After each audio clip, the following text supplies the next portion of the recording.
আজি ইমান গাল সফুৰা কিনিছো নহয়, কলৈ লৈ যাম, কি কথা কি বতৰা, এনেদৰে পেকিং কৰিছে দেখিছেনে, ইমান ধুনীয়া পেকিংটো। আৰু ইমান গাল সফুৰা কিনিছো নহয়, এতিয়া কলৈ লৈ যাম আপোনালোকক দেখাই আছো বলক। আৰু এতিয়া আমি গৈ আছো এনেদৰে ডিব্ৰুগড়, গোটেই ফেমিলিটো গৈ আছো, পোৱালিকেইটাও লৈ গৈছো লগতে, কাৰণ আমি যদি যাওঁ তেতিয়াহ'লে ইহঁতক আকৌ অকলে থৈ যাব নোৱাৰি, যিহেতু ঘৰত তলা মাৰি থৈ যাব লগা হয়। আৰু ইমান দূৰলৈ গৈছোঁ যদি মানে লগত লৈ যোৱাই ভাল, সেইকাৰণে মানে লগতে লৈ লৈছোঁ। ইহঁতক সদায় তেনেকৈ লগতে লৈ যাওঁ, কেতিয়াও থৈ নাযাওঁ বাৰু। তাৰপিছত এতিয়া আমি গৈ আছোঁ ডিব্ৰুগড়লৈ গৈ আছোঁ। আৰু ক'লৈ গৈ আছোঁ কি কথা আপোনালোকে ভিডিঅ'টি একেবাৰে শেষলৈকে চাওক, তেতিয়া গম পাব। আৰু এনেদৰে আমি গৈ আছোঁ, এতিয়া গৈ আমি ডিব্ৰুগড় পাব হৈছে। আৰু এতিয়া অকণমান আপোনালোকক ৰাস্তাৰ ভিউজটো দেখাই দিলোঁ, কাৰণ ইমান ধুনীয়া হৈ আছে নহয় বতৰটো। এতিয়া অকণমান সন্ধিয়া লাগিব হৈছে, আৰু সন্ধিয়া লগাকৈ নাই। এয়া চাওক ইমান ধুনীয়া লাগিছে, আকাশখনৰ ডাৱৰখিনি ইমান ধুনীয়া হৈ আছে, সেইকাৰণে অকণমান দেখাবলৈ চেষ্টা কৰিলোঁ।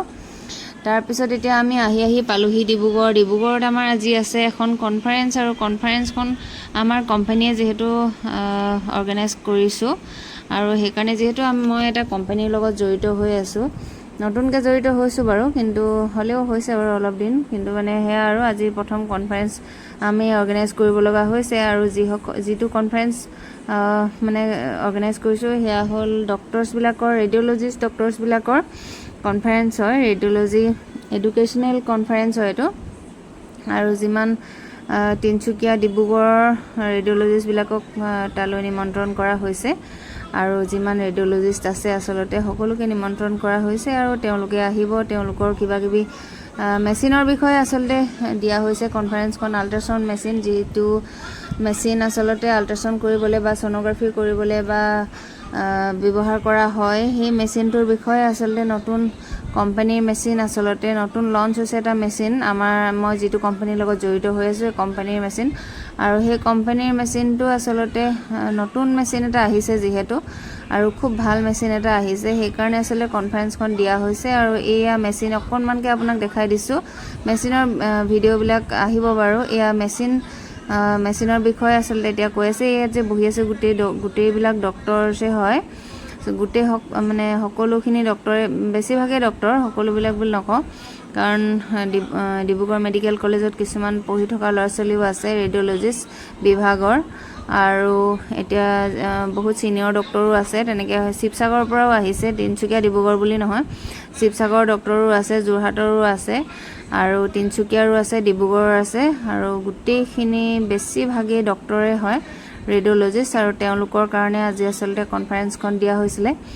আৰু খুব ধুনীয়া, মানে মেচিনটো আচলতে খুব ভাল, এছাউটে কোম্পানীৰ মেচিন হয়। এছাউটে বুলি যিটো কোম্পানী, আচলতে অসমত এই কোম্পানীটো অসমলৈ খুব কমেই আহিছে মেচিন, এই কোম্পানীৰ মেচিন বাহিৰতে বেছিভাগ আছে। আৰু দিল্লীৰ এইমছৰ পৰা এজন ৰেডিঅ'লজিষ্ট আহিছে, যিহেতু ট্ৰেইনিং দিবৰ কাৰণে, তেওঁলোকক মেচিনৰ বিষয়ে কথাখিনি জনাবৰ কাৰণে। আৰু যিহেতু তেওঁ বহুত ছিনিয়ৰ ৰেডিঅ'লজিষ্ট হয়, দিল্লীৰ এইমছৰ ডক্টৰ হয় তেওঁ, আৰু বহুত ছিনিয়ৰ ৰেডিঅ'লজিষ্ট এইমছৰ।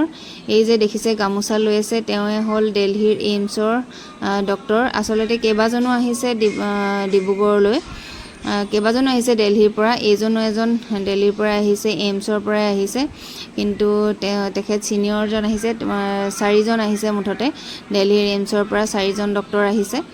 আৰু খুব ভাল তেওঁলোকৰ ব্যৱহাৰ পাতি, ইমানেই ভাল নহয় মানে ভাবিব নোৱাৰি, আৰু লগ পালেহে আচলতে গম পোৱা যায়। আৰু ভাবিলে এনেকুৱা লাগে যে ইমান ডাঙৰ মানুহ, ইমান ডাঙৰ ডক্টৰ, ভালদৰে কথা পাতিব নে নাপাতে, এনেকুৱা ধৰণৰ মনতে ফিল হয়, কিন্তু নহয়, তেনেকুৱা ধৰণৰ খুব সহজ সৰল, আৰু ইমানেই মৰমীয়াল নহয়, কি ক'ম মানে আপোনালোকক বুজাব পৰা নাই মই। আৰু বহুত ভাল ব্যৱহাৰ, ইমানেই ভাল, ইমানেই মৰমীয়াল নহয়, বহুত ভাল। আৰু খুব ভাল লাগিলে তেওঁলোকক লগ পাই। এয়া তেওঁলোকক এজন ডক্টৰে, আমাৰ তিনিচুকীয়াৰে ডক্টৰ হয় এইজন, তেওঁক ৰেডিঅ'লজিষ্ট হয়, তেওঁক কিবা এটা মেচিনৰ বিষয়ে বুজাই আছে। এনেধৰণে আচলতে গোটেই সময়খিনি পাৰ হ'ল।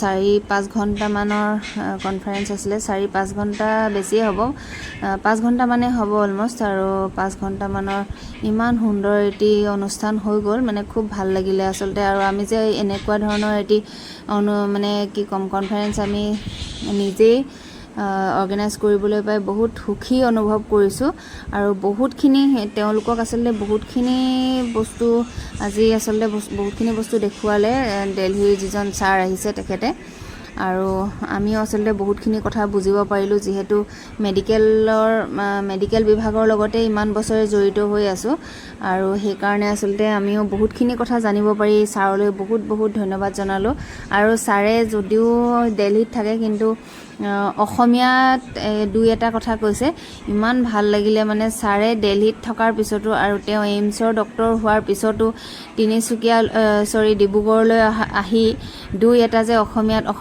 এনেধৰণে কৈছে ছাৰে ধন্যবাদ এই বস্তুটো ছাৰে অসমীয়াত কৈছে আৰু ইমান ভাল লাগিলে ছাৰে অসমীয়াত এনেধৰণে কথা কোৱাৰ কাৰণে আৰু ছাৰক আচলতে বহুত ব্যৱহাৰটোও ভাল যে আৰু আচলতে ছাৰক ভাল লাগিলে আৰু সেয়া আমাৰ ল'ৰা ছোৱালীকেইটাও লৈ গৈছে ধন্যবাদ জনাইছোঁ আপোনালোক সকলোকে আৰু ভিডিঅ'টি যদি ভাল পালে তেতিয়াহ'লে ফ'ল' কৰি দিব লাইক